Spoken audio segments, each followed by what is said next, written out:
Que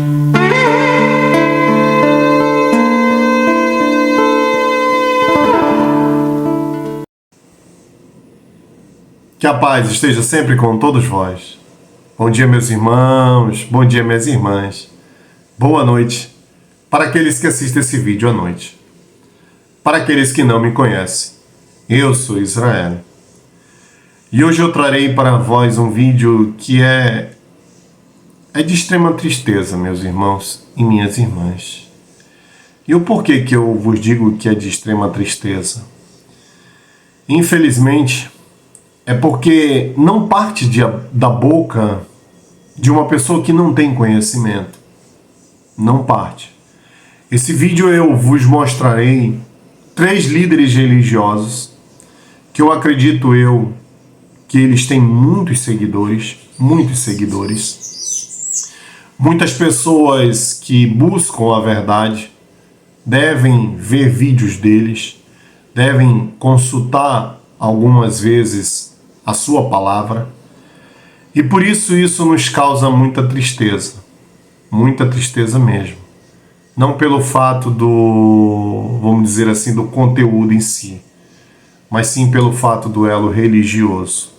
E esse elo religioso é um elo muito prejudicial a todos nós. Por que é um elo prejudicial a todos nós? Porque esse elo religioso, ele sempre nos trouxe uma divisão. Ele sempre nos colocou uns contra os outros. E isso aqui nunca foi benéfico. E nunca será. Se há uma religião da qual traz transtornos, tanto mentais como pessoais, como transtornos dos quais, infelizmente, causam divisões, nós devemos parar e observar se isso provém da verdade. Como disse o príncipe celestial, o nosso Senhor, Yeshua, o Mashiach, um reino dividido não pode subsistir. Se o reino está contra si mesmo, ele não existirá. Ele rachará, ele acabará. Então, quando eu analiso as Escrituras Sagradas e eu vejo divisões dentro dela, eu vejo que ali não há verdade. Não há verdade. E hoje eu estou trazendo este vídeo para vós não para provocar essa divisão, não para provocar essa divisão, mas para vos alertar dos ensinamentos dos quais muitos líderes estão trazendo hoje. Ensinamentos dos quais não têm base na verdade, e ensinamentos dos quais causam divisões. E isso é muito grave, meus irmãos e minhas irmãs. Estes ensinamentos dos quais vós irão ver neste vídeo, de 3 líderes religiosos, são ensinamentos que não provêm da verdade. E, infelizmente, é só observar as Escrituras. Mas, infelizmente, também, por ser passado por líderes que são de extrema relevância no mundo digital ou pessoal, são ensinamentos dos quais é dito como verdadeiros. E não são. E aqui eu provarei para vós que não são verdadeiros. Meus irmãos e minhas irmãs, eu não estou trazendo este vídeo para, como eu já vos disse, para causar divisão. Não trarei para isso, não. Eu só quero mostrar para vós o qual danoso é o elo religioso. E como isso prejudica o entendimento da verdade. Estes líderes religiosos dos quais eu mostrei para vós aqui em vídeo, eles estão defendendo o seu elo material. Não é o elo espiritual, não é. Porque se eles observassem profundamente o que eles estão nos mostrando, ou seja, eles não fariam isso. Não fariam. Mas como eu vos disse, não estou aqui para trazer divisão e não estou aqui para apontar dedo de erro do ser humano. Não é do ser, mas sim do ensino e sim da doutrina. Este ensino não é verdadeiro e esta doutrina não é verdadeira. Por quê? Porque ela não tem base naquilo que é verdadeiro. Ela não está sobre uma rocha, ela não está solidificada na verdade. Não está. Mas eu vos mostrarei o porquê disso no decorrer deste vídeo. Observe este vídeo agora. Texto secreto do Novo Testamento muda tudo. Fragmento de papiro egípcio cadastrado errado em biblioteca alemã detona percepções milenares sobre o Novo Testamento e o próprio Jesus. Essas são algumas manchetes fantásticas que saíram na imprensa agora nos últimos dias. Por que isso? Porque foi encontrado. Meus irmãos e minhas irmãs, não detona, tá? É um pedaço de papiro que eu irei vos explicar. Mas vamos mais à frente. Um papyrus de 1.600 anos atrás, pelo menos. Ou seja, a gente está falando de algo muito próximo realmente do momento em que Jesus nasceu, viveu e atuou. E a gente está vendo aqui que, na verdade, esse papyrus ele é um pouco bombástico até demais. Por quê? Porque ele mostra algo que o Novo Testamento não conta, que é a infância de Jesus. E é uma infância muito diferente daquilo que, na verdade, muitas pessoas imaginam e contam. Aqui eu já vou deixar um parênteses muito importante. Eu, como rabino ortodoxo, na verdade, o judaísmo ortodoxo não crê no Novo Testamento. Por que não cremos no Novo Testamento? Na verdade, é algo que, de acordo com a fé judaica, não faz o menor sentido. Porque na Bíblia hebraica nós temos o Pentateuco, 5 livros que todo mundo conhece, nós temos 8 livros de profetas, sendo que um desses livros de profetas é chamado o livro dos 12 profetas, porque simplesmente são profecias menores. E nós temos 11 escrituras. Aqui termina a Bíblia. E por que termina a Bíblia aqui? 2 motivos, presta bem atenção. O primeiro, de acordo com a fé judaica, até aqui esses livros foram dados ou por profecia ou inspiração divina, que é o caso especialmente das Escrituras. 2, Deus escreve tantas vezes na Bíblia que ele está fazendo um pacto eterno. Ele fala, esse preceito ele é perpétuo. Não faz sentido Deus ordenar um preceito perpétuo, ele diz algumas vezes sobre alguns preceitos e mais até sobre o povo de Israel, que ele tem um pacto eterno com esse povo, e de repente você fala, olha só, não, eu vou anular completamente tudo, eu vou anular os preceitos, vou anular tudo que está escrito que é perpétuo e assim por diante, vou mudar o dia do descanso, da criação do mundo, que foi criado em 6 dias, tem um 7º dia que é o dia do descanso, eu vou mudar ele também, eu vou mudar as leis da alimentação, ou seja, aquela alimentação que fala de pureza e impureza vai acabar também, então não faz sentido. Então a gente está tratando de uma parte que não cabe exatamente dentro do judaísmo. E é sobre essa narrativa que esse... Bora lá. Quando o rabino ele traz esse elo de que o Novo Testamento ele abroga estes ensinamentos do qual a Torá judaica traz, ou seja, do Shabat, de alguns alimentos dos quais não são puros e outros sim, e caracterizar isso como algo que o Mashiach fez, não, ele nunca fez isso, ele nunca abrogou o Shabat, ele nunca disse para que, olha, tu deve comer qualquer coisa, não. O que o rabino ele não observa é que, infelizmente, como eu já vos disse, o elo danoso que aconteceu dentro dessas escrituras se chama religião. Este é um elo danoso, porque eles adaptam as coisas conforme os seus corações, conforme os seus prazeres carnais. Mas se eu observar as verdadeiras escrituras, aquilo que realmente foi descrito em aramaico, em hebraico, eu encontrarei a verdade. Encontrarei. Nosso Senhor, o Mashiach, quando ele vem, ele diz o seguinte: eu não vim abrogar a lei ou os profetas, e sim cumpri-la. Não, mas ele atenuava o dia do repouso. Como? Me diga como. nosso príncipe celestial, ele vem e diz assim, ó, o dia do repouso não foi feito para o homem descansar, não foi feito. O dia do repouso, como é dito para muitos aí, é o dia de nós servirmos ao Todo-Poderoso Yah. Como é o servir ao Todo-Poderoso Yah? Veja que o Todo-Poderoso Yah diz assim, 6 dias trabalhará e fará toda a tua obra. Beleza, ok. Farei a minha obra. Mas no 7º dia não fará mais a tua obra. Não fará. É o dia para quê? Para me servir.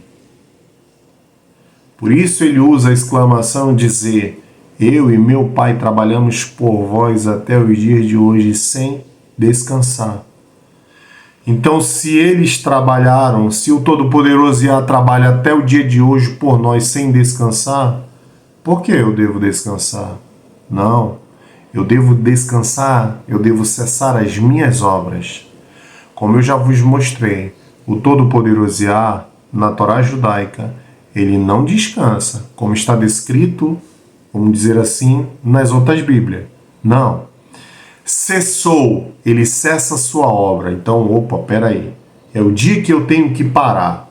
Eu vou parar a minha obra e agora, qual a obra que eu devo fazer? A obra da santificação. Que obra é essa?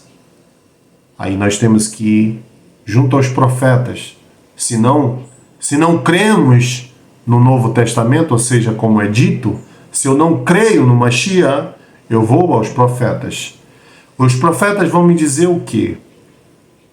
Observem os órfãos, dê atenção às viúvas, observe os necessitados. Isso aqui é obra para o Todo-Poderoso. O nosso Senhor, o Mashiach, Príncipe Celestial, fez isso. Ele atenuou o dia do descanso, vamos dizer assim? Não. Ele servia ao Todo-Poderoso Yah no dia do descanso, como é dito. Mas como eu já vos disse, não é dia do descanso, não é dia para você ficar dormindo, não é. É um dia de servir ao Todo-Poderoso. Ah, meu irmão, mas nós devemos servir todos os dias. Sim, meus irmãos, mas o nosso Rei, ele conhece as nossas necessidades. E ele sabe que devemos também buscar, porque isso é uma lei dele, do suor do teu rosto tu comerás. Então, assim nós devemos viver e assim nós devemos fazer.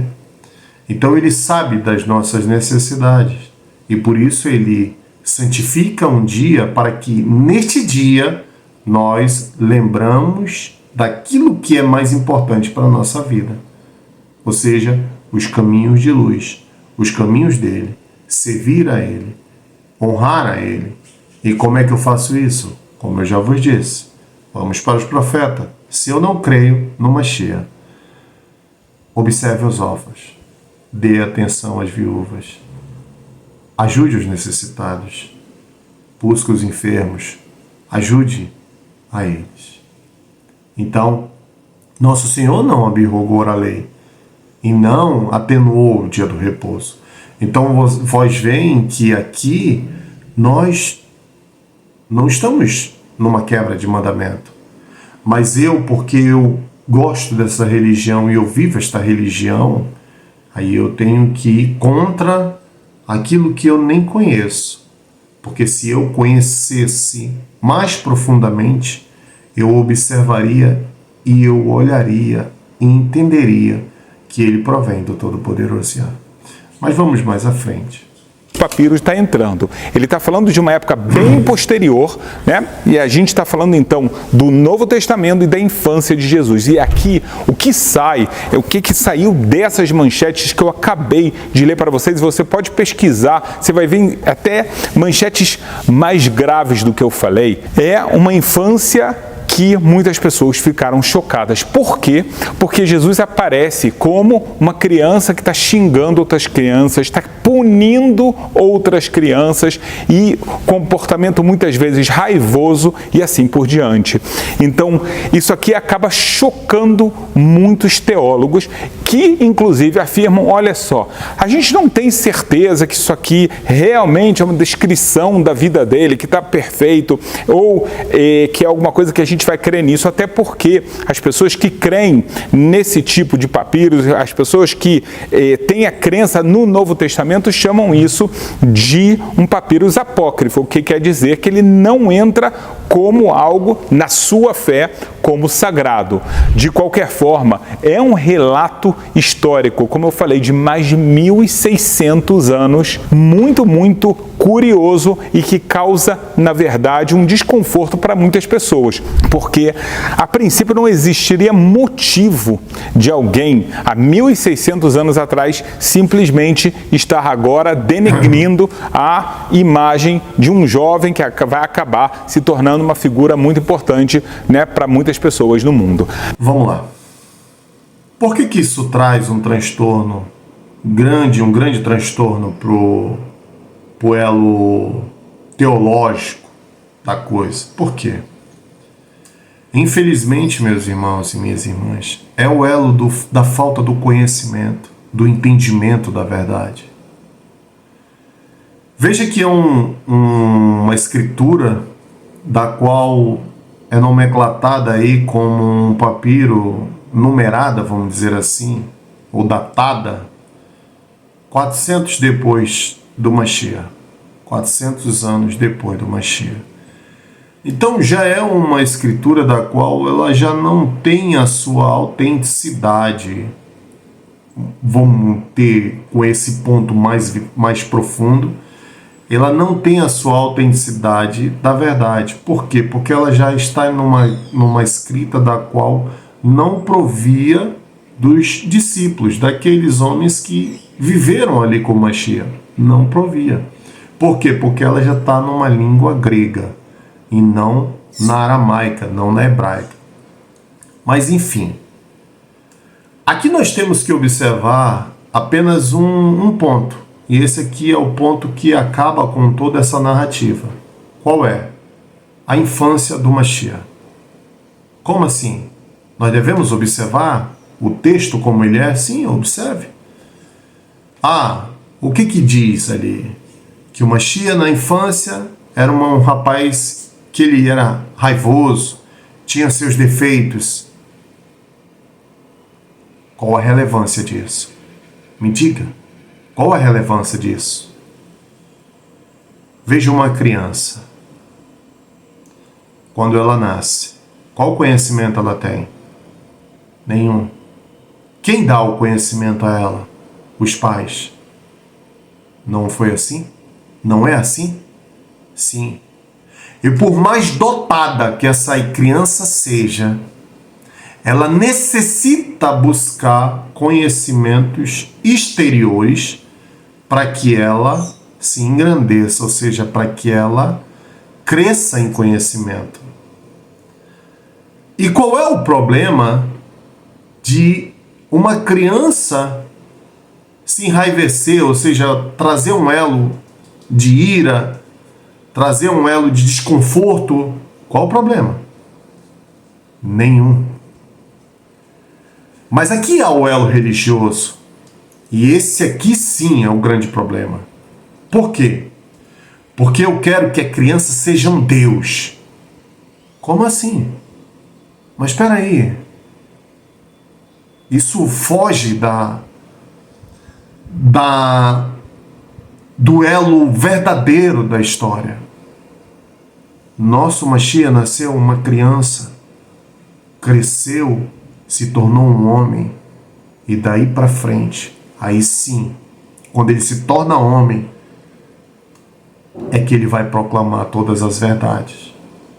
É quando ele conhece, quando ele busca, quando ele começa a viver realmente aquilo que o Todo-Poderoso já deu para ele. Mas agora, numa infância, eu querer julgá-lo ou falar que ele não, porque ele é um menino que veio e já era um prodígio, já começou. Não, isso é uma invenção da igreja. Essa é uma história da qual muitos não conhecem, não conhecem. E pelo fato de não conhecer a infância do Mashiach, como foi, como ele se desenrola ali em termos da sua infância, é que começaram a escrever várias versões da sua infância. Mas não, observe o seu berço. A escritura que nós temos aí sobre a infância do Mashiach é uma escritura de Lucas. É o único livro que me traz uma infância dele. É o único. Todos os outros não falam da sua infância, já falam da sua fase adulta. Mas a sua infância, a infância do Mashiach, ela está num berço judaico. Ela está num berço ao poder da palavra, vamos dizer assim, um berço na casa de David. E essa casa de David, ela está sobre a devoção da Torá judaica, dos ensinamentos dos profetas. Não será diferente para ele, não será. Então essa infância, ela não caracteriza nada a respeito do Mashiach, nada. E nem descaracteriza ele como sendo o Mashiach, não. Os próprios judeus, ou seja, os próprios Yahudim, os próprios rabinos, reconhecem que o Mashiach virá da casa de David. Então, se ele vem da casa de David, ele será uma criança também um dia. Ele crescerá nos ensinamentos da Torá. Ele receberá os ensinamentos do Taná, ou seja, dos profetas. E assim sucessivamente. Assim eles creem. Eles esperam a Mashiach deles assim. Mas por que eu não acredito no Mashiach em nosso Senhor Yeshua? Por quê? Por causa do elo religioso. O elo religioso me separa dele. Por quê? Porque o Mashiach que o judeu espera é o Mashiach que se levantará contra todos aqueles que irão vir contra ele. Mas esse Mashiach não tem base na verdade. O Mashiach não vem para ceifar a vida de ninguém. Ele vem para dar vida e não para ceifar a vida. Quando ele traz esse elo de dizer que isso aqui traz um grande transtorno para... Não, esse transtorno é trazido àqueles que são do elo religioso. Mas eu que não vivo o elo religioso, vou olhar um papiro desse como um papiro comum. Por que eu vou olhar como um papiro comum? Porque trata de uma criança. E a criança, ela tem suas imperfeições. É fato. Dizer que o nosso Senhor nunca se irou, não. Nunca teve uma contradição, uma contraversão, ou vamos dizer assim, uma tolice de uma criança, isso é loucura. Não, nós não temos como afirmar um elo desse. Não temos. E se há uma história dessa, que ele se irou ou discutiu com uma criança, isso é normal. De qualquer criança. É normal. Depende do que eles estão comentando, do que eles estão falando ou estão brincando. Haverá uma discussão ou um empoderamento normal. Normal de uma criança. Então veja que isso aqui não descaracteriza em nenhum momento o Mashiach. Não. Mas e por que eu entendo assim? Ah, meu, agora trouxe um transtorno. Não. Que é isso? Para. Quem é o Mashiach? Aquele que cumpriu todas as, como eles dizem, as mitzvot, cumpriu. O homem que apareceu nos mostrou um caminho a seguir. Esse que é o Mashiach. Ah, mas na infância ele foi um prodígio, fez milagres, fez um monte de coisa. Não, isso aqui já é uma especulação da igreja, ou seja, do elo religioso. Eu não sei. Ah, mas está aqui. Como? Escrito como? E como provam isso? Então são coisas das quais não vem à tona para descaracterizar o Mashiach. Não vem. Mas vamos mais à frente e entenderemos ainda mais. Se você quer entender mais e até mesmo sobre essa época de Jesus, tem um curso fantástico que eu quero recomendar para você. Ele se chama O Tempo de Jesus. As imagens mais deslumbrantes que você pode imaginar. Você vai se sentir caminhando nas ruas da Jerusalém antiga. Você vai entender o contexto da vida de Jesus, da onde ele aprendeu o que ele tinha que aprender, dos ensinamentos dele e muito mais você vai aprender nesse curso, O Tempo de Jesus. Eu vou deixar aqui. Eu não recomendo este curso, tá, meus irmãos e minhas irmãs? Se vocês quiserem adquirir, podem adquirir. Mas só pela razoabilidade, um elo de não conhecimento profundo de quem foi o Mashiach já descaracteriza esse curso. Já descaracteriza. Um homem que não consegue crer no Mashiach, que já veio e nos ensinou todas essas coisas, como ele terá autoridade de falar sobre ele? Então, aqui eu já deixo essa indagação para vós. Não recomendo, mas enfim, se quiserem, fique à vontade. Na descrição desse vídeo, um link para o curso. Ele é imperdível, ele é inédito, não tem nada parecido no Brasil, algo fantástico, não deixa de dar uma olhada. É interessante que esse tipo de papiros, esse tipo de descoberta arqueológica não é a primeira na história. A gente tem um outro caso, que é um caso fascinante que eu gostaria de compartilhar com você. Esse caso, na verdade, ele é chamado o grafite de Alexamenos, também conhecido como grafite blasfemo. Esse grafite, ele provavelmente é o do ano de 200 da Era Comum. Na verdade, os pesquisadores, os arqueólogos, eles falam que esse papyrus pode ser, na verdade, esse grafite, perdão, ele pode ser ou do primeiro século da Era Comum, no máximo do terceiro. Então, as estimativas de 200 anos estão muito próximas e, mais uma vez, muito próximas da época da existência de Jesus. E o que é tão chocante aqui? Na verdade, isso foi encontrado em Palatino, em Roma, se encontra hoje em um museu muito importante. E o que foi encontrado? Aqui a visão talvez é mais chocante de alguma forma do que a gente viu anteriormente. O que se vê lá é a figura de um Jesus, mas simplesmente com cabeça de burro.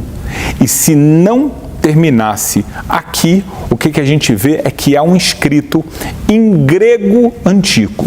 E o que essa inscrição está dizendo para a gente? Ela fala, Alexamenos, adore Deus. Os pesquisadores, quando eles viram isso, eles ficaram simplesmente chocados. Por quê? Porque você vê a figura de Jesus crucificado. A gente está falando de algo que foi encontrado em Roma, no lugar exatamente onde aconteceu toda a história, tá? Que é contada no Novo Testamento e assim por diante. E você vê a figura de um Jesus que era muito conhecido, crucificado, mas você vê uma cara de burro. E mais, você vê que o grafite, de alguma forma, ele vem zombar da pessoa que está venerando essa divindade. Fala, o que é isso que você está fazendo? Olha só, você está fazendo uma espécie de deidade de uma pessoa, mas na verdade isso aqui é uma cabeça de burro. Onde você foi parar? Será que a sua fé não está completamente errada? Ou seja, uma forma, como dizem os especialistas, os arqueólogos, isso aqui foi uma sátira que foi feita, algo com um humor muito duvidoso, mas que na verdade demonstra uma crítica muito forte a uma fé recém-criada. Na verdade, a gente está vendo mais uma espécie de um relato bíblico do como as pessoas viam o começo da história de Jesus. Então a gente, por um lado, vê um novo papiro que foi descoberto há pouquíssimo tempo atrás, a gente está falando agora desse ano mesmo, há poucos dias atrás, e que causou um grande rebuliço na comunidade científica e também na comunidade religiosa, porque as pessoas ficaram chocadas com o texto que eles viram lá. Além disso, a gente está vendo um segundo relato que, na verdade, ele já existia, de alguém crucificado, claramente se vê que é a figura de Jesus e muda-se o rosto dele. A gente está falando de alguém que fez isso, um grafite que foi feito há mais de 1.800 anos, mais ou menos, esse que a gente está falando, talvez até um pouquinho mais, dependendo das estimativas dos especialistas. O que a gente aprende daqui? Na verdade, a gente está vendo que essa fé que foi recém-criada naquela época, como eu acabei de falar, ela era muito duvidosa. A gente vê mais um fato. De acordo com esses especialistas, fica muito claro a existência de Jesus, que muitas pessoas tinham muitas dúvidas, mas será que existiu ou não existiu? Cada vez se encontra mais evidências. Na verdade, de acordo com o judaísmo, isso não é nenhuma novidade, porque a gente tem várias partes da nossa literatura que contam a história exatamente dele, não é o tema do vídeo aqui. Agora, o que a gente vê aqui é mais um ponto que ele é muito importante. Você vê que existiu na Roma essa ideia de crucificar. E isso é um fato muito importante. Por quê? Quase durante toda a história, eu posso falar isso, muitas pessoas no mundo todo acusaram os judeus de matarem Jesus. E aqui o que você vê é que realmente Jesus ele aparece como um personagem que ele está sendo crucificado. No judaísmo não existe pena de morte por crucificação. A Bíblia, quando ela fala de penas de morte, ela fala de 4 tipos de pena de morte. Ela fala de morte por apedrejamento, que não é exatamente o que a gente vê hoje em alguns lugares do Oriente, fazendo realmente pegar a pedra diretamente e jogar nas pessoas. Era um processo diferente, que somente se a pessoa não morria no primeiro processo, aí sim ela era apedrejada. Esse é um tipo. O segundo tipo era por fogo, mas também não é botar a pessoa embaixo de uma fogueira, era um outro tipo de morte causada por enfiar uma coisa com fogo dentro da pessoa. A gente não vai entrar em detalhes. O terceiro modo de punição que aparece na Bíblia é enforcamento. O quarto modo é realmente cortar a cabeça da pessoa com uma faca, com uma espada. Esses são as penas que a Bíblia traz para casos muito específicos, não somente específicos. Você tem que ter, no mínimo, 2 testemunhas que... Ok, bora lá. O que o Rabino está falando é verdadeiro ou é mentira? É mentira. Por que é mentira? Aqui, meus irmãos e minhas irmãs, vem o elo religioso. Veja que esse grafismo, ele é uma espécie de protesto de um elo religioso. Por que é um protesto de um elo religioso? Veja que esse grafismo, ele é datado como se fosse 200 anos, 300 anos depois do Mashiach ali. E ele vem escrito em escrita grega. Os gregos, eles tinham uma dinastia, eles tinham uma religião, uma doutrinação. E essa doutrinação tinha os panteões ali, todos aqueles deuses como vós já conhece, que já, vamos dizer assim, já buscaram entender esse elo religioso grego, ou seja, da igreja romana, anteriormente ao Mashiach. Então, tu tens aí um protesto de uma religião. Não creiam neste homem, não creiam nesse ser, porque ele não provém da verdade. Ok, perfeito. Legítimo protesto, legítimo. Mas isso não descaracteriza o Mashiach, não descaracteriza. Pelo contrário, dá mais veracidade à sua história. Como disse o Rabino, ele nós, ou seja, os judeus, nós temos as nossas literaturas e testificam dele, testificam do Mashiach. Só que eles não acreditam nele como Mashiach. Ok? Elo religioso, protesto da religião. E o porquê que eu estou vos dizendo isso, meus irmãos e minhas irmãs? Porque tudo isso gira em torno da religião. Veja que quando o rabino diz na Escritura Sagrada não há nenhum elo que prove que dentro das Escrituras Sagradas tem um elo de punição, ou seja, um elo de crucificação, nós não temos dentro das Escrituras, é uma informação errada. Por que que é errada? Se vocês forem pegar aí, peguem um livro, a Escritura Sagrada aí, não sei se vai estar assim na escritura de vocês, pelo fato de ter a contradição da escrita. Mas vamos lá. Deuteronômio, capítulo 21, do versículo 22 ao diante. Eu vou ler para vós como estará aqui na Torá judaica e não na Bíblia, ok? Para que vós conheçam a escritura. Vamos lá. Aqui, ó. Deuteronômio 21 ao versículo 22. Capítulo 21, versículo 22.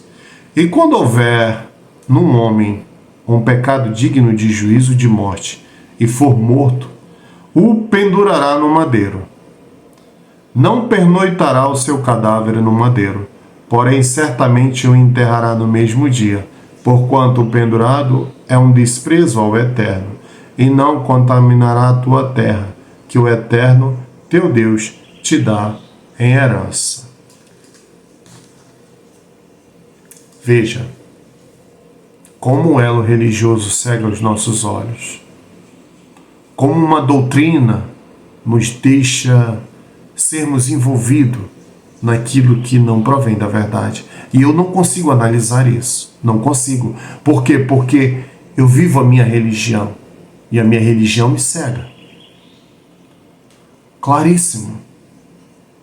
Muito claro isto. Por que que é claro? Veja. As escrituras do Novo Testamento, como é dito, elas me testificam sobre isso. O Mashiach foi pendurado no madeiro, ou numa cruz, como quiserem dizer.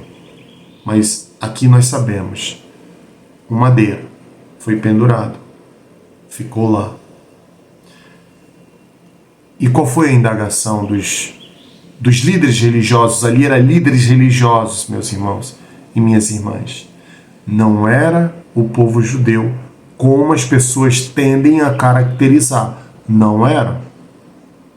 Eram os líderes religiosos. Quem sacrificou, quem matou o nosso Mashiach em vida carnal foi os líderes religiosos e não o povo judeu. Não, não. O povo judeu, ou seja, o povo Yahudim, o povo andava com ele. O esqueceram. Osana, bendito é o que vem em nome do nosso rei. Esqueceram que os 12 discípulos, eles eram judeus, ou seja, eles eram Yahudim. Esqueceram disso? Não. Então nós sabemos que quem o matou não foi os judeus, e sim os líderes religiosos. E aqui é que eu vos trago este alerta. Veja como a religião é prejudicial ao ser. Eu li para vós um texto que está aí na Torá judaica, mas o rabino diz que não existe nada dentro da escritura que caracterize este tipo de sacrifício, esse tipo de morte. E eu estou vos mostrando que ele não provém com a verdade. Não provém. Por quê? Porque aqui está de forma claríssima que existe sim este rito dentro da Escritura Sagrada. E eu não estou trazendo do Novo Testamento como é dito. Eu estou trazendo da Torá judaica, base da qual ele tem. Ah, mas ele pode dizer, isso aí não, isso aí é um enforcamento. Ele pode caracterizar isso como enforcamento, uma forca? Pode. Mas aqui não diz isso. Pendurará pelo pescoço, aí sim, era enforcamento, mas não. Aqui é um elo de sacrifício. E esse sacrifício, esse rito, ele é dito por quem? Por aquele que proclama mentiras, por aquele que faz isso. Ele deve ser morto. Assim está na lei deles. Assim era para ser. E assim foi feito pelos seus líderes religiosos. Não foi por Roma. Já mostrei para vós. Nosso Senhor não foi morto por Roma. O ato de Pilatos, lavo minhas mãos, é tipo assim: podem fazer o que vocês quiserem, mas eu não serei o homem que matarei este homem. Não. Ele dá legalidade a eles, porque eles não poderiam fazer aquele ato criminoso contra aquele homem. Não poderiam. Por que eles não poderiam? Porque só quem tinha autoridade de tirar a vida de alguém era o Império Romano. Mas quando o governador lava as suas mãos, ele dá legalidade a eles de fazer o que eles queriam que fizesse com o Mashiach. Então, o Mashiach é solto ali naquele momento e entregue na mão dos líderes religiosos. E aqui é o elo prejudicial. Aqui há a cegueira espiritual. Por isso eu vos digo que é um elo muito danoso e que vós irão ver no percorrer deste vídeo o porquê que eu vos afirmo isso, que é um elo muito prejudicial. Vamos mais à frente, meus irmãos, e conhecer ainda muito mais sobre isso. Passam por um intenso interrogatório para ter certeza absoluta que elas não estão mentindo e, na verdade, quem fazia isso era o grande Sanédrio, o grande tribunal rabínico que, na época da vida de Jesus, nem existia mais.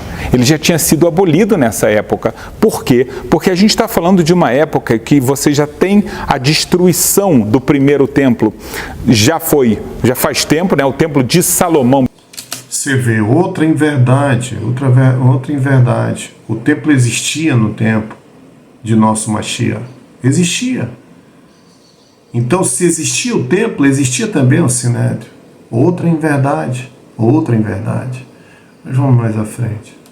Pelos babilônios, depois você entra numa segunda época, que é a época do segundo grande templo, e aqui a gente está falando de uma época em que os romanos já estão dominando Israel. Os romanos acabaram destruindo o segundo grande templo e eles já estavam dominando Israel, e inclusive então o Estado, a política, as leis já eram do Império Romano. Então, quando o Império Romano se sentiu acuado, se sentiu que existia um personagem problemático, eles pegaram esse personagem chamado Jesus e fizeram a morte da forma que eles achavam que tinha que ser feito, que é crucifixo. Mais uma vez, você pode olhar...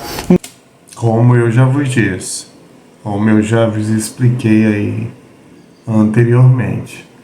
Então, existiu o Sinédrio, sim, mas eles já não tinham tanta autonomia para fazer determinadas coisas.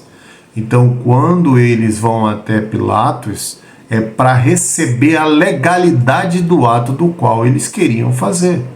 E por isso eles foram até Pilatos. Pilatos faz o gesto de lavar as suas mãos, dando legalidade e que não iria fazer nada contra eles e que eles fizessem o que a lei deles queriam. Não é à toa que um dos líderes, um dos sacerdotes diz: nós temos uma lei e pela nossa lei ele deve morrer.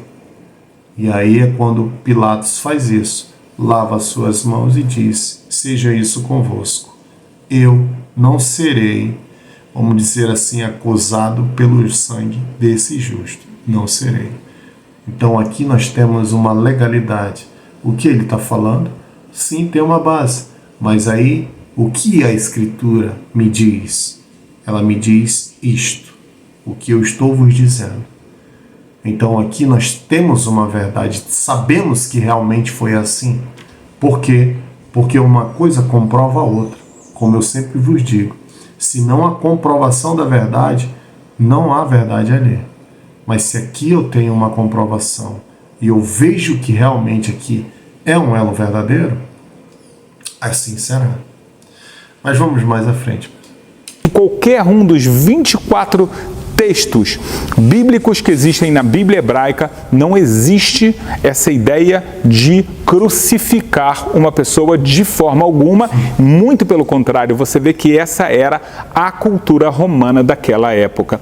Como se não bastasse essa grafite que eu acabei de falar de vocês, com essa cabeça de burro, de uma forma que está zombando da pessoa que tinha essa fé, ela também zombava. Em outras oportunidades foram encontrados outros grafites de pessoas que também em Roma estavam zombando da própria crença judaica, com todas as diferenças que existem. Agora, então você vê que na verdade o Império Romano, que no começo era um império completa... Veja que isso não é, como eu vos disse, é um protesto religioso. E o que o Rabino agora afirma, ele afirma o que eu já tinha vos dito, que era um homem que estava protestando ali, que também protestava contra a crença judaica. Então, é um papel, ou seja, um grafite do qual não tem nenhuma, vamos dizer assim, conexão com a verdade, a não ser pela história em si. Agora, a crucificação, como eu já vos expliquei num outro vídeo, que é a cruz, um simbolismo pagão, isso aí já dá para entender, são 200 anos depois do Mashiach, então a igreja em si, os elos religiosos já estavam sendo colocados dentro das escrituras para que elas fossem desenhadas da forma que adorasse os seus deuses. Mas vamos mais à frente.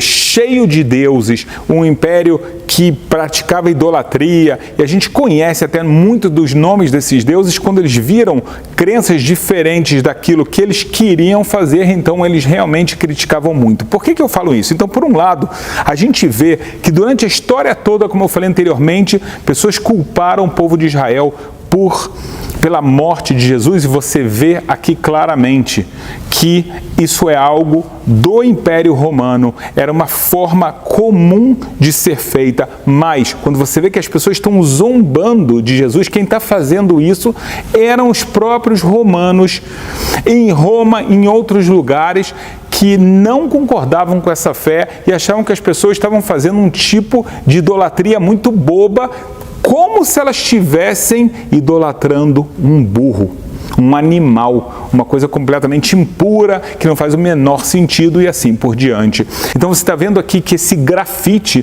ele traz uma correção histórica muito importante. Os judeus não participaram dessa morte de Jesus, foram os romanos que fizeram isso. E você vê inclusive o Papa João Paulo II e o Papa Bento XVI pedindo perdão ao povo de Israel. Em março do ano de 2000, o Papa João Paulo II, ele pede perdão em nome da Igreja Católica pela perseguição aos judeus durante séculos anteriores e por 2000 anos de pecados cometidos em nome da instituição. Ele, quando esteve no Muro das Lamentações, ele falou uma coisa, na verdade, muito emocionante. Ele fala: Deus de nossos pais, escolheste Abraão e seus descendentes para levar teu nome às nações. Estamos profundamente tristes com o comportamento daquele que ao longo da história fizeram sofrer esses teus filhos. Então ele até deixa claro que o povo de Israel é o povo descendente de Abraão, de Isaac, de Jacó, que a profecia de Isaías que fala que vocês têm a missão de ser luz para todas as nações, cabe ao povo de Israel fazer isso, e ele faz esse pedido de perdão das pessoas. Ok, isso é fato. Os descendentes de Abraão realmente são os filhos do Todo-Poderoso Yah. São. Mas para mim entender esse mecanismo, para mim saber realmente quem são esses filhos de Abraão, eu tenho que conhecer a verdade.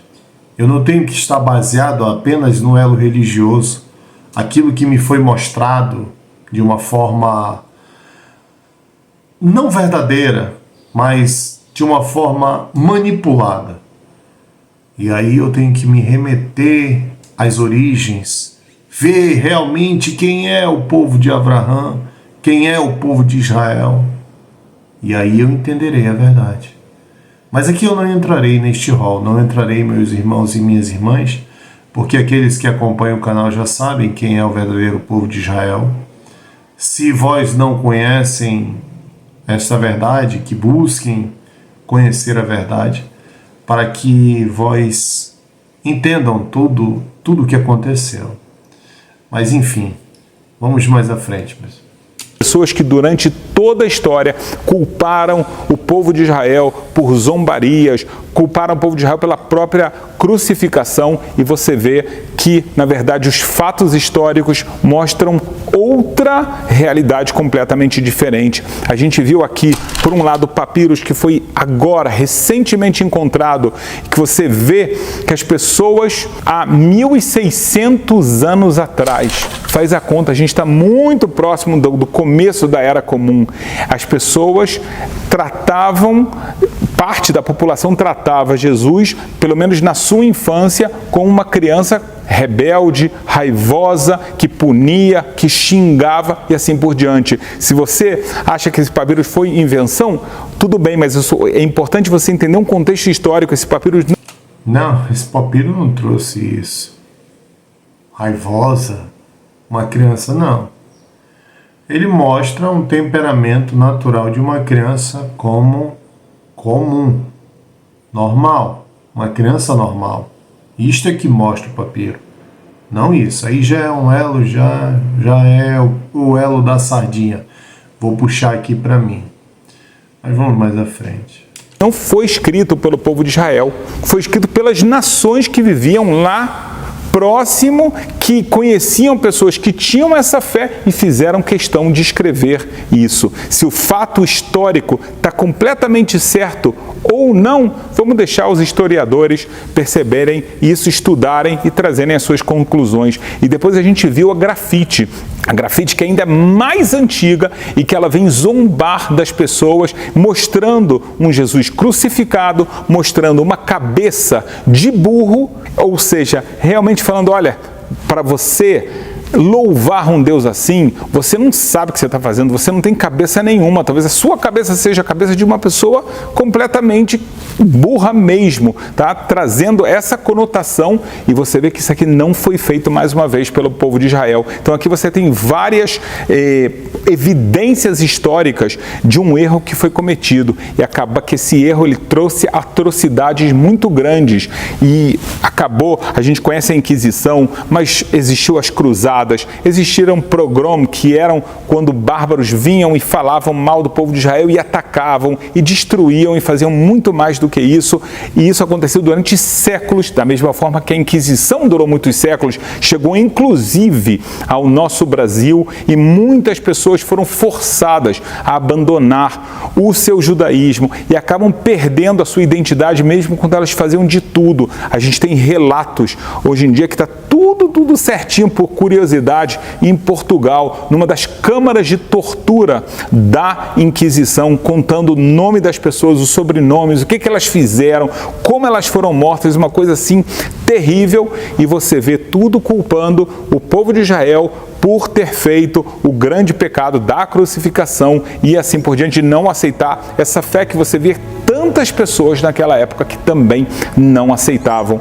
E a gente termina até mesmo lembrando do Holocausto, que é algo que o Papa Bento XVI e o Papa João Paulo II, inclusive, também citaram, que foi feito aqui uma calamidade mundial, e aproveitaram para falar dos judeus, também da sua fé, também mais uma vez culpando ele por pecados que eles nunca fizeram. Então aqui a gente tem dois relatos, duas evidências históricas muito curiosas, muito interessantes, que de alguma forma tem que rever a nossa visão, rever a nossa fé, e sem dúvida, cada um tem que pensar realmente então o papel do povo de Israel nessa visão de Deus, como disse o próprio Papa João Paulo II. E é isso, meus irmãos e minhas irmãs. Veja a gravidade da religiosidade dentro do coração do ser. O Rabino, neste final, ele está claríssimo. Realmente, isso é muito grave. Quando você entra no elo religioso, no elo que faz essa divisão, vai trazer um elo de morte para dentro disso, vai, não tenha dúvida. Mas a religião judaica, ela também não é santa, não é. Basta nós pegarmos as escrituras aí e nós vamos ver a carnificina que foi feita pelo fato do elo religioso judaico. Então, onde entra a religião, entra também a morte. Infelizmente. Infelizmente. E isso aqui é fato.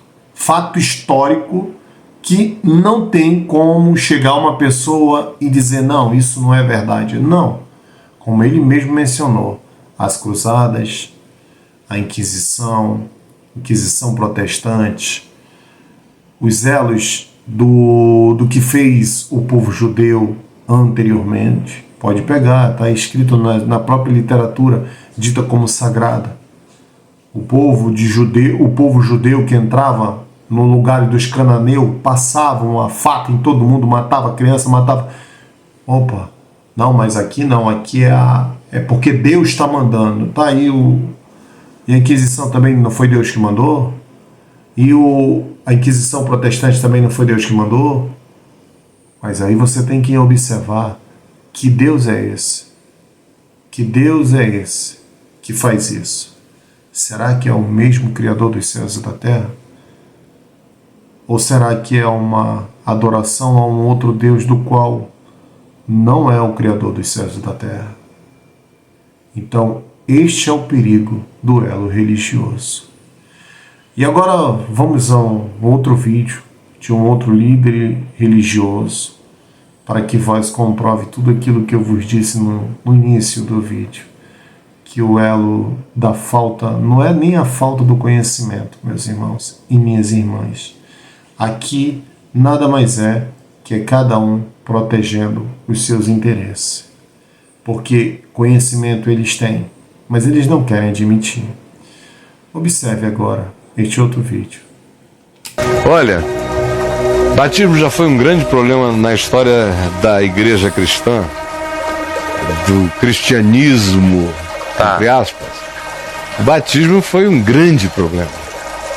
Foi uma das maiores divisões, uma das mais permanentes entre cristãos religiosos.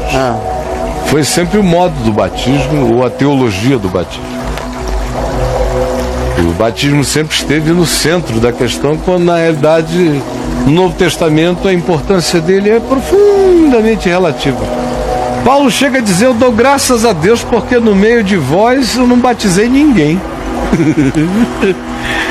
Lembrei alguns só. E ele lembrou de alguns poucos, porque era tão insignificante. Não tem essa coisa toda? Em relação ao que a religião fez o batismo se tornar. Porque o batismo se tornou um signo de oficialização e realização da salvação das pessoas. Quando para Jesus isso não era importante. Como diz o Evangelho, os discípulos de Jesus batizavam, mas Jesus mesmo a ninguém batizava. Você acha que se fosse tão importante assim, Jesus não sairia batizando gente para todo lado? Minha nossa. Como assim? É isso aí. Vós acham mesmo que não é importante a imersão, ou seja, o elo do qual eu fiz um vídeo aqui mostrando o verdadeiro batismo, a verdadeira imersão em águas? Achas que não é tão importante assim? E por que o Mashiach se imergiu em água? Agora ele trazer uma informação, uma afirmação, dizer que Yeshua não batizou ninguém, ele não lê as Escrituras. Ou, se lê as Escrituras, ele abroga determinados textos para que ele tenha uma, vamos dizer assim, algo em que se segurar a afirmação dele. Mas vamos lá. Vou trazer para vós aqui um texto que é claríssimo. Eu acho que vós já leram, já viram, já reviram. Fica em Aian, conhecido como João, Evangelho de João, para ser mais claro. No capítulo 3, o versículo é o mesmo, praticamente o mesmo versículo do Deuteronômio, da história da crucificação, ou seja, versículo 22. Observe o que está escrito. Vou pegar para vós aqui, trazer aqui a Bíblia Peshitta, para ficar mais claro. Bíblia Peshitta, capítulo 3, versículo 22. Aqui, ó. Vocês vão ler aqui. Vou ler como está aqui. Após essas coisas, Jesus foi com seus discípulos para a terra da Judéia e ficou ali com eles e batizava. Não batizava? Mas tudo bem, vamos lá. Também João batizava em Enó, ao lado de Salim, pois ali havia muitas águas, e vinham e eram batizados. Porque João ainda não havia sido posto na prisão. Levantou-se então uma discussão entre um dos discípulos de João e certo judeu a respeito da purificação. E foram até João dizendo-lhe: Mestre nosso, aquele que estava contigo do outro lado do Jordão, de quem tu testificastes, eis que também está batizando e muitos vão a ele. Peraí. Como assim? Não batizava? Não foi batizado? E veja que os discípulos de Aian, eles falam sobre a respeito da purificação. Aquilo que eu já vos ensinei no vídeo anterior. No vídeo, vamos dizer assim, do verdadeiro batismo. E como assim? Um líder religioso diz que Yeshua não batizou ninguém e ele diz que não é verdadeiro isto, que isso traz... Não, peraí. Vamos analisar cada ponto de uma forma clara, para que isso não fique em dúvida, em xeque. Mas vamos ver o que ele ainda tem mais para nos dizer. Ele a ninguém batizava. Mas é uma forma também de carimbar a membresia? E de controlar. Tá. É de controle. É poder. É poder. Aí ele se divide. Não tem nada a ver com isso, nada a ver com isso. Que poder? Controle, o que é? Um elo de purificação, controle, poder. Onde você vê isso? Uma afirmação de um líder religioso dizer que isso não é nada, que o nosso Senhor não fazia isso. Quais são as escrituras que ele está lendo? O que ele está lendo? Aí você tem que entender qual o caminho que você quer. É seguir ao Mashiach? Então não siga esses ensinamentos. Não siga, porque é ensinamento errados. São ensinamentos errôneos. Mas vamos mais à frente. Dividiram por conteúdos batismais. Tá. Se o batismo instilava a salvação no indivíduo ou não. Se o indivíduo, mesmo batizado, poderia perder a salvação. Ou se uma vez batizado, nunca mais se perderia a salvação. Se a criança não batizada, se morresse, iria para o céu ou ficaria presa no limbo? No limbo. Se podia batizar em nome daqueles que já tinham morrido. Então meu avô morreu sem ser batizado, eu ia e me batizava por ele. Isso aí já era um dilema, uma questão idiótica. Desde os dias de Paulo, em 1 aos Coríntios 15, já estava lá essa questão que Paulo diz que isso é loucura. Então, se dividiram também por causa da forma de batismo.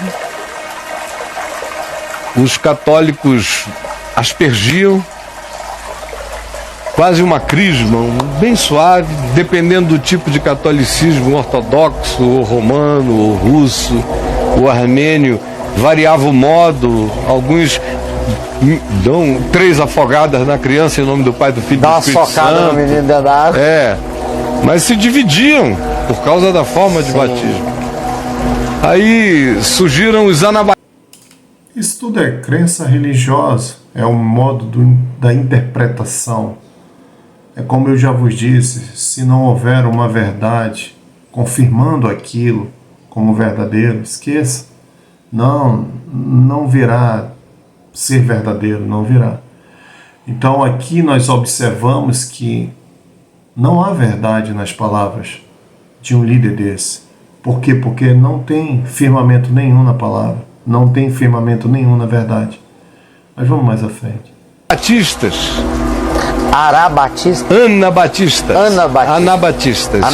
Os anabatistas chegaram e propuseram um batismo muito mais radical, por imersão. Tipo afogamento, como a gente conhece. Corpo inteiro. Corpo inteiro. Tá. Não foi Anabatista que fez isso. Isso é a própria Escritura, mostra desta forma, é assim que é feito. E Ayam fez assim com o Mashiach. O Mashiach fez assim com todos os outros que ele imergiu em águas. Como agora trazer uma literatura, uma história que é verídica e dar autonomia desta história agora a um anabatista? Como assim? Mas vamos mais à frente. Já os reformados, presbiterianos, luteranos, batizavam por aspersão. Aí depois surgiram os pentecostais,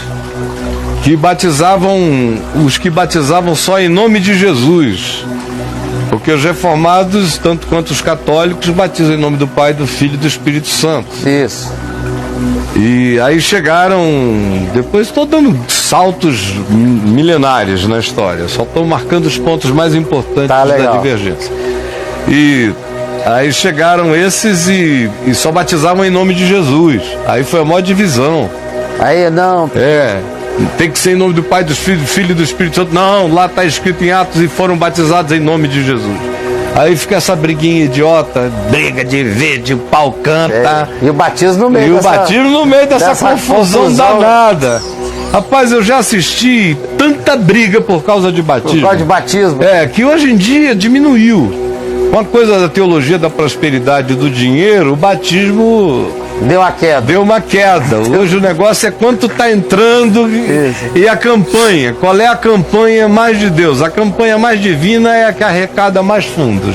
Sei. Batismo tá. O batismo é uma molhadeira, dá trabalho, não sei o quê. Só algumas igrejas ainda um pouco mais sinceras. Sei. Veja só, o negócio ficou tão ruim, que só algumas igrejas ainda um pouco mais sinceras brigam por causa do batismo. Você veja como ficou ruim o negócio. Mas tem olha gente... o que você fala aqui, Caio.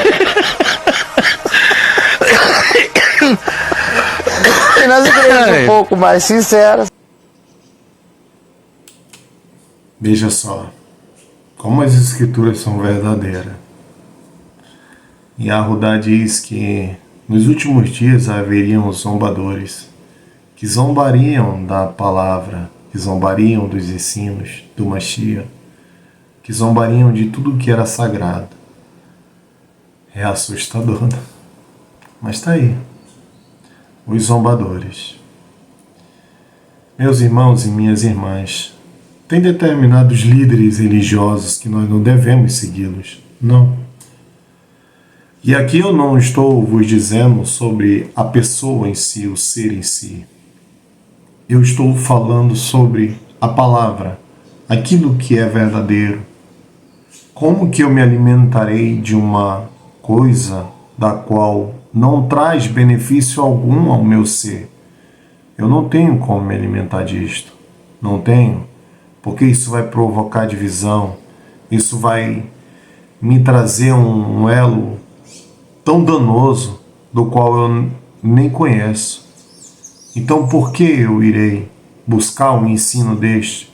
Por que eu me alimentarei de um ensino desse? Se nem fala da verdade, nem fala.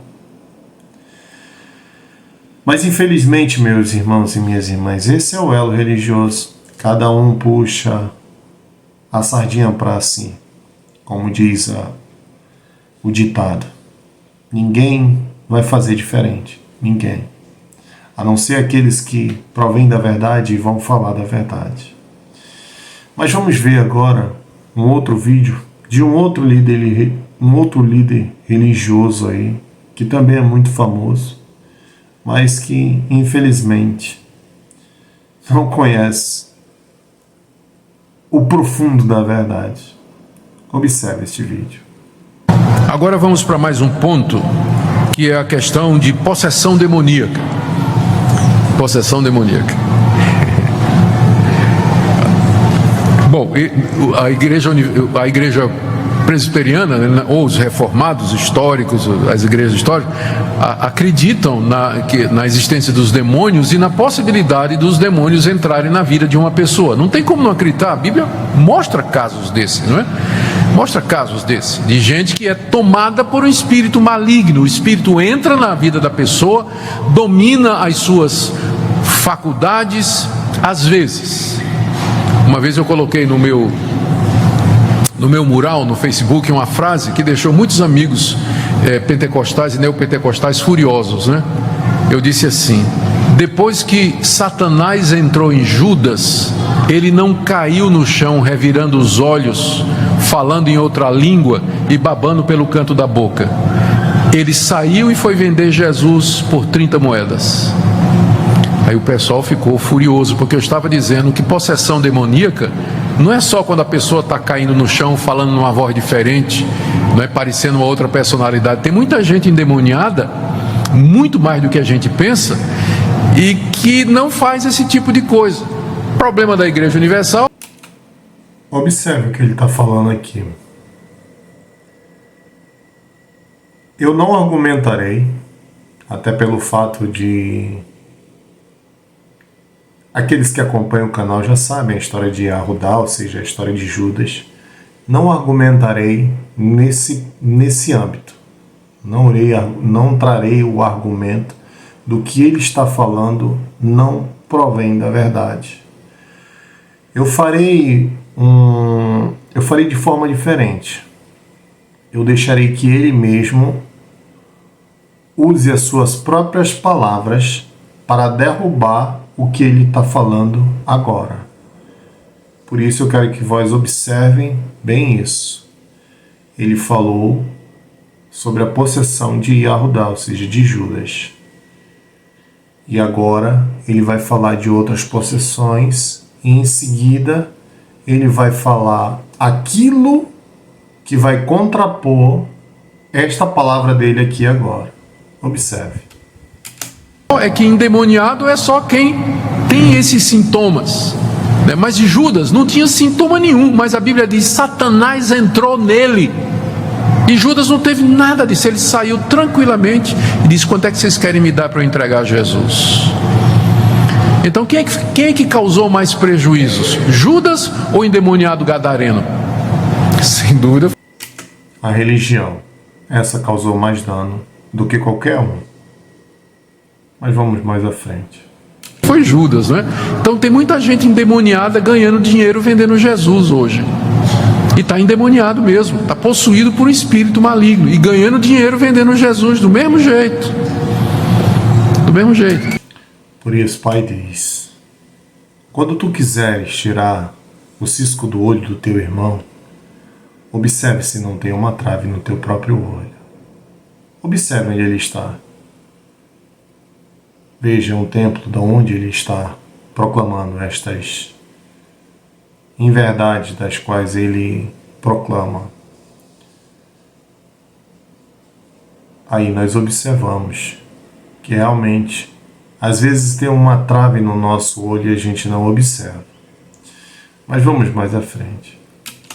Então, cremos em possessão demoníaca, sim. Não é? O problema é que isso é reduzido às vezes a uns coitados que têm esses episódios, né, físicos, né? E a gente esquece que o papel, ou que o pior tipo de possessão demoníaca é aquele tipo que aconteceu em Judas, em que Satanás domina a mente, o coração, e ele parece absolutamente normal, mas ele está empenhado em fazer o mal e destruir a igreja e a verdade. Outro ponto aqui é que Edir Macedo acredita que um crente verdadeiro pode ficar endemoniado. Então, cuidado, irmão. Ele diz que um crente verdadeiro pode ficar endemoniado. Eu vou ler aqui o que ele escreve. Num capítulo de um livro dele sobre, o título é Caboclos, Orixás e Demônios, se não me engano. É um dos livros mais conhecidos do Edir Macedo.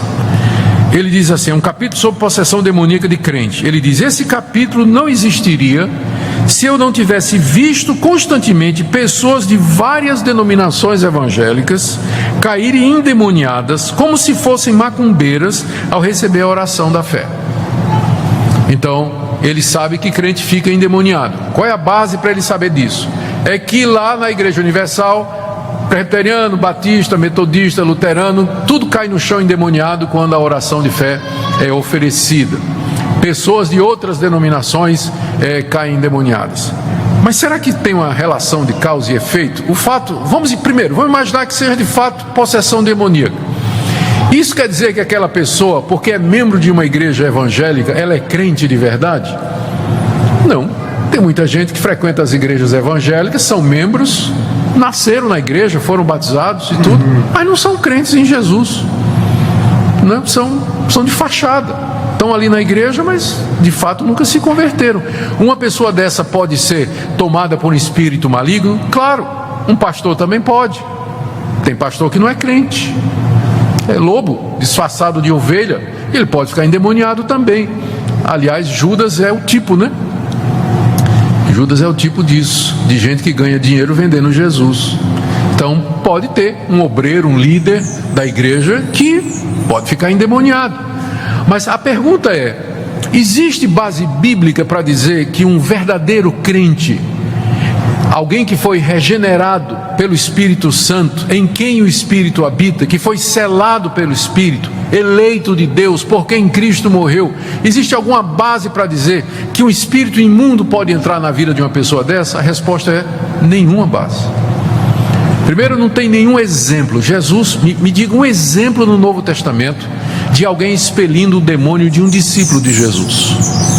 Nos Evangelhos, no livro de Atos, não tem um único caso de um discípulo de Jesus ter sido submetido a um exorcismo para resolver os seus problemas. Segunda coisa, me ache nas cartas que os apóstolos escreveram para as igrejas, onde havia pessoas com muitos problemas, pessoas doentes, pessoas opressas por problema financeiro, pessoas enfrentando dificuldade. Me encontre uma única passagem em que, por exemplo, Paulo diz assim, se algum irmão está doente, chamem os presbíteros da igreja, orem com ele, impondo as mãos e expulsem os demônios que estão fazendo isso na vida desse irmão. Me encontre uma única passagem no Novo Testamento que recomende o exorcismo como solução para o problema de um crente. Não tem uma única passagem no Novo Testamento. Como é que os crentes resolvem os seus problemas? Eles se dirigem a Deus. Se o problema foi causado por uma atitude errada, ele vai pedir perdão a Deus, vai consertar os seus caminhos, vai procurar conselho com outros irmãos e vai fazer o que é certo. É assim que ele vai enfrentar os seus problemas. Se ele está doente, ele pode chamar os irmãos, orar com ele, toma remédio, crê em Deus e vai em frente. Mas expulsão de demônios. Eu falei para vós que as próprias palavras dele iam contrapor aquilo que ele falou de Yahudá. Observe aqui. Tem possibilidade de um elo satânico se empoderar de um discípulo? Ele falou, não. Yahudá era discípulo ou não era do Mashiach? Opa, peraí. Ele é discípulo do Mashiach. E por que só nele entrou o demônio? Então aqui há uma falha do Mashiach? Ou será que a história não é bem essa? A história não foi assim como a gente conhece. Porque se ele disse que não há possibilidade naqueles que nasceram no Mashiach, ou seja, dos discípulos, os discípulos são 12. E entre esses 12, há um chamado Yahudá. Por que essa maldição só caiu sobre Yahudá? Ou será que não? Não caiu sobre ele. E o que as pessoas entendem como um traidor, nunca foi um traidor. Veja que a própria palavra dele derruba aquilo que ele iniciou dizendo, que Yahudá foi dominado por um espírito maligno, do qual ele não precisava se bater, se debater, e foi. Por isso eu vos disse, as próprias palavras dele iriam contrapor aquilo que ele começou dizendo como verdade. Mas vamos mais à frente. Nunca é apresentado no Novo Testamento às igrejas, aos cristãos, como solução para os problemas. Se aparecer uma pessoa endemoniada, nós vamos resolver, em nome de Jesus. Se de fato tiver uma pessoa endemoniada que visita a nossa igreja, que não é crente, visita a igreja e tudo mais, nós vamos resolver em nome de Jesus, né? Com a autoridade que ele nos deu de expelir os demônios. Mas eu não vejo isso acontecendo entre crentes, né? Não há nada no Novo Testamento. Aliás, ao contrário, a Bíblia nos diz que é maior aquele que habita em nós do que aquele que habita no mundo. E está dizendo também que aqueles que são cegueira espiritual, o nome disso, cegueira espiritual. Infelizmente, as pessoas elas acham que os seres malignos eles atuam desta forma que era descrita nas Escrituras, mas não é assim. Não vá pensando vós que os seres malignos eles vão atuar na forma mais, vamos dizer assim, mais velada, ou seja, mais revelada, se batendo e tudo. Não. Eles atuam no teu desejo, na tua vontade. Aquilo que tu mais queres é aonde eles vão atuar. É no teu prazer, é ali que eles vão atuar. Não pense vós que esses seres que são, vamos dizer assim, como demônios, conhecidos como demônios, que nada mais são que espíritos desencarnados que não encontraram a luz nem a esperança, vamos dizer assim, num conhecimento profundo da palavra, e eles tendem a desencaminhar muitos, vão atuar no campo físico, ou seja, no campo corporal. Eles não vão atuar aí. Para que eles cheguem nesse patamar de obsessão da qual você já não controla mais seu corpo, isso aí já é o último estágio do ser. Já é o ponto final, é o fundo do poço. É onde você já não vai ter mais força para, vamos dizer assim, para contrapor aquilo que está sendo colocado. Esse já é o fundo do poço. Mas a atuação dos seres malignos, ele está no teu dia a dia, no teu caminhar. É ilusório isto. Achar que não, que um crente não pode ser dominado por... Não. Basta ele sair dos caminhos. Basta ele começar a querer viver seus prazeres carnais, que ele será seduzido a pecar. É como Yaakov falou, Tiago falou, nós pecamos pelo nosso desejo de nosso coração. É fato. Nosso Mashiach nos ensina isso, nos mostra isso. Por que não há verdade na palavra do professor, do pastor, ou como vós queiram falar sobre ele?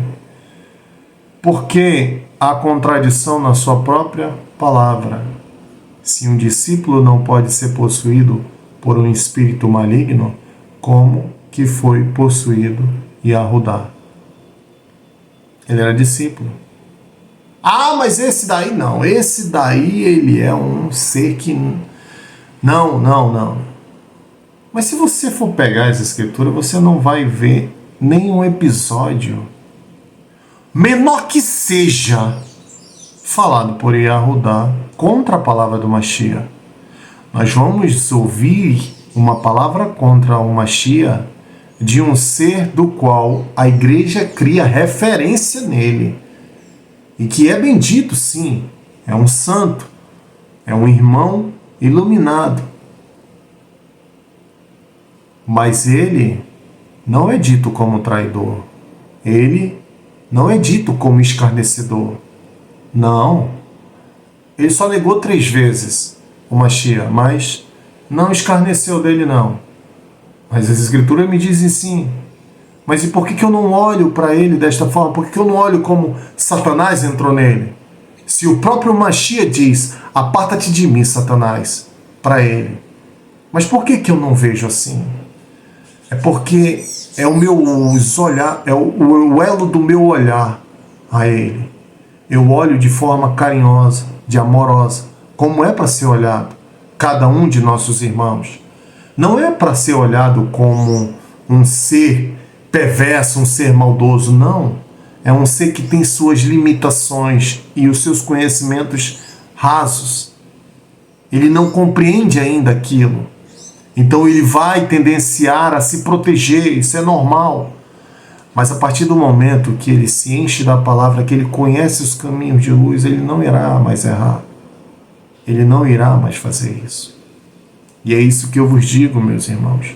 Muitas das vezes a ignorância do nosso coração faz com que nós nos contrapomos à verdade. Nós dizemos que não, isso aqui não é verdadeiro. Por quê? Porque o meu coração já está endurecido. E eu não compreendo a verdade, e por isso eu não quero saber dela. Veja que nenhum dos discípulos se perderam. Essa foi a oração de Nosso Senhor. Nenhum deles se perderam. Não. Como eu já vos disse, aquela escritura, apenas esse. Isso é mentira. Nenhum deles se perdeu. Nenhum. Todos tinham suas limitações de conhecimento e todos foram aprimorados nos seus conhecimentos. Todos entendiam aquilo que o Mashiach transmitia e todos compreenderam e todos se tornaram santos. Todos os 12 se tornaram santos nos seus caminhar. Cada um teve sua missão, cada um cumpriu sua missão. Então, quando eu venho falar de algum deles, eu tenho que ter entendimento daquilo, para que eu não levante um falso testemunho, porque aí eu estarei quebrando o mandamento. E aqui é o elo gravíssimo. Não posso levantar um falso testemunho daquilo que eu nem conheço verdadeiramente. Ah, não, mas aqui está escrito assim. Mas espera aí, nós temos que analisar cada ponto, porque sabemos que essas escrituras também foi passado de mão em mão, como eu já vos mostrei, e o Rabino mostrou vários papiros, várias coisas, das quais, infelizmente, o homem põe a mão. Então eu tenho que analisar cada ponto da forma mais correta e analisar pelo um ponto tirado das escrituras e olhar um ponto natural da coisa. Espera aí, eu tenho que analisar cada fato de uma vez. Por vez. Espera aí. Será que isso aqui é realmente verdadeiro? Aí você vê um homem que se diz conhecedor da palavra trata de uma forma totalmente errada um fato do qual ele não conhece. E por ele não conhecer esse fato, ele fala essas coisas. Infelizmente. Mas infelizmente, meu irmão e minhas irmãs, essa é a doutrinação, esta é a religiosidade que está aí. E infelizmente nós não podemos evitar isso. Mas também, se nós queremos viver a verdade, também não podemos permanecer nisto. Mas vamos mais à frente. De Cristo, o diabo não lhe toca. Não lhe toca. Ah, pastor, mas e Pedro? quando Jesus disse arreda Satanás. Onde é que está dizendo? Lembra daquele episódio quando Pedro tentou dizer a Jesus que ele não devia ir na cruz, e Jesus voltou para Pedro e disse: arreda Satanás, porque não entendes das coisas de Deus, mas somente dos homens. Olha, Pedro estava possuído. Onde está dizendo que Pedro estava possuído? Pedro foi tentado pelo diabo, e Pedro disse uma bobagem, e Cristo viu por detrás das palavras de Pedro o diabo, e foi direto na fonte. Não tem nada ali dizendo que Pedro estava endemoniado ou opresso por um espírito maligno. Por que ele não fez isso com Yahudá? Por que ele não fez a mesma coisa com Yahudá e o livrou? Já que, pelo ponto de vista religioso, um foi merecedor do perdão, um foi merecedor da intercessão divina e o outro não? Por quê? Qual a diferença dos dois? Aí você já então peraí. Já que Yahudá não teve este privilégio de ser, vamos dizer assim, salvo pelo Mashiach de uma tentação, então aqui não há uma penalidade para Yahudá, e sim para aquele que não intercedeu por aquele que estava caindo em tentação. É ou não é? Não é assim como está escrito? Se eu, sendo justo, vejo meu irmão cair e não o ajudo, o sangue do meu irmão também cairá sobre a minha cabeça? Agora imagine e se coloque perante a luz do Mashiach, Yeshua. Se visse que seu discípulo amado estava caindo em tentação pelo demônio, intercederia ou não intercederia a ele? Lógico que intercederia. Veja como que a religião engessa o nosso conhecimento e nós não conseguimos ver a luz da verdade. Não conseguimos, porque eu me cego que é um pecador, é um cara que traiu, é um cara que fez isso. Ele bota na tua cabeça que aquilo ali é verdade absoluta, mas ele não consegue analisar os fatos dos quais ele mesmo está dizendo. Não consegue. Mas vamos mais à frente. Mas e Saul no Antigo Testamento, que vinha um espírito que se apoderava dele? E quem disse que Saul era crente? Saul era um rei ímpio, que não era temente a Deus. Não há caso nenhum de crente verdadeiro opresso, possuído ou tomado por um espírito maligno, por Satanás. Então, essa é mais uma... O problema com esse tipo de crença é que diminui a obra de Deus, o poder de Cristo e do Espírito Santo na vida do cristão. Agora, quando eu digo isso, eu não estou dizendo que você deve viver uma vida despreocupada. Porque mesmo que os demônios não possam possuir você, mas eles podem tentar você, eles podem infernizar a sua vida, eles podem querer enganar você, trazer confusão na sua vida, isso eles podem fazer. Eles não podem dominar você e tomar conta de você, da sua personalidade, invadir você como ele faz com quem não tem a Cristo. Mas com certeza isso não quer dizer que a gente não deva ficar alerta. A Bíblia está cheia de advertências do tipo assim: vigiai e orai. Ou então, cuidado que Satanás é como um leão que ruge ao redor procurando alguém para devorar. E é isso, meus irmãos e minhas irmãs. Infelizmente, é o que temos. Infelizmente. Às vezes eu fico a analisar cada vídeo deste, não para interpor determinada ensino, não. Eu vim para vos trazer luz, eu vim para vos mostrar toda a verdade e assim também mostrar para todos eles, todos esses líderes. Parem e observem se vós realmente estão no caminho da justiça, se vós realmente estão no caminho da verdade. Mas eu sei que é muito difícil para cada um deles mudar seus caminhos, entender de forma diferente. Eu sei porque já há uma animosidade e um prazer carnal voltado ao elo religioso. É algo que eu quero de forma mais, vamos dizer assim, de forma com que eu possa me segurar naquilo. E por essa razão, muitos deles deixam de falar da verdade e apregoam determinados fatos dos quais não provém da verdade, não provém. E por isso, meus irmãos e minhas irmãs, eu quis trazer esse vídeo aqui para vós, para mostrar para vós o quão grave é o elo religioso.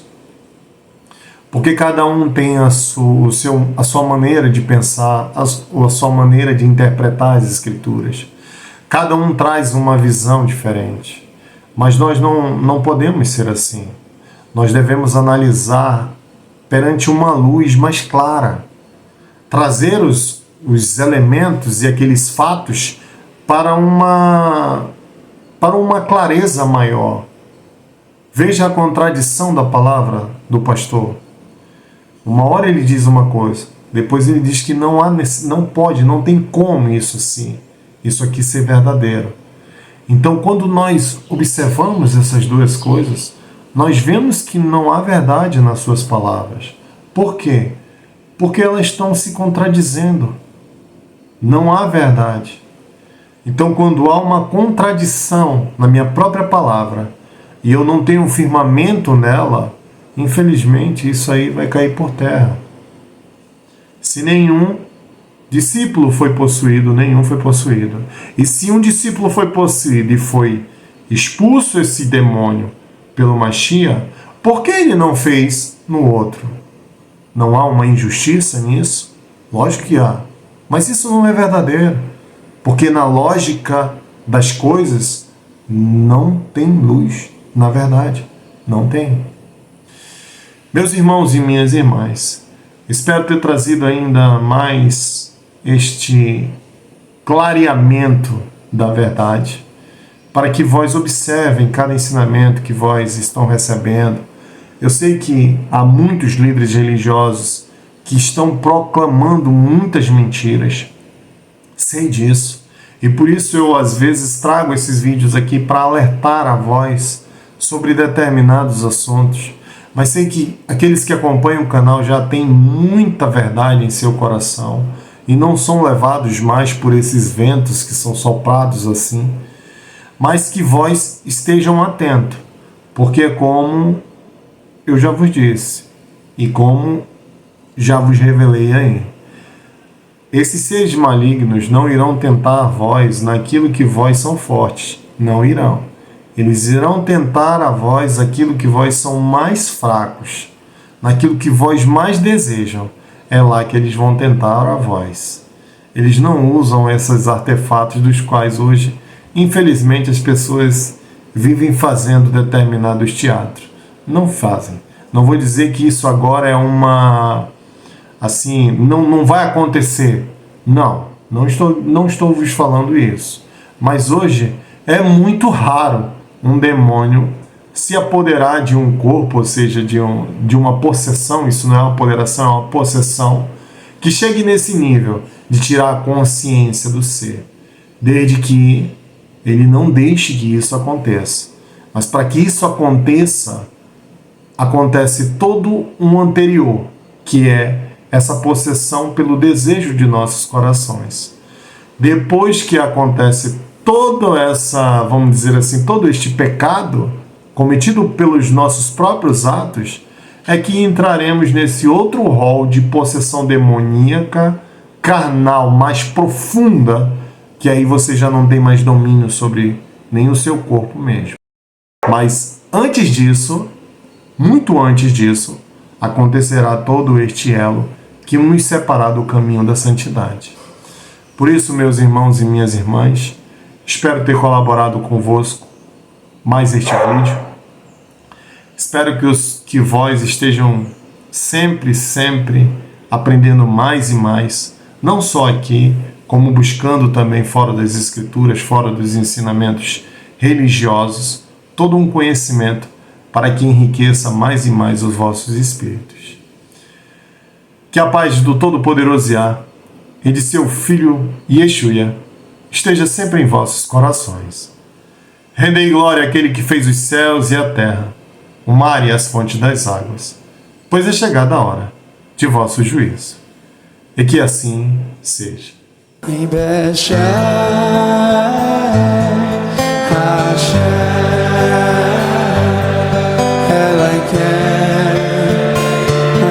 So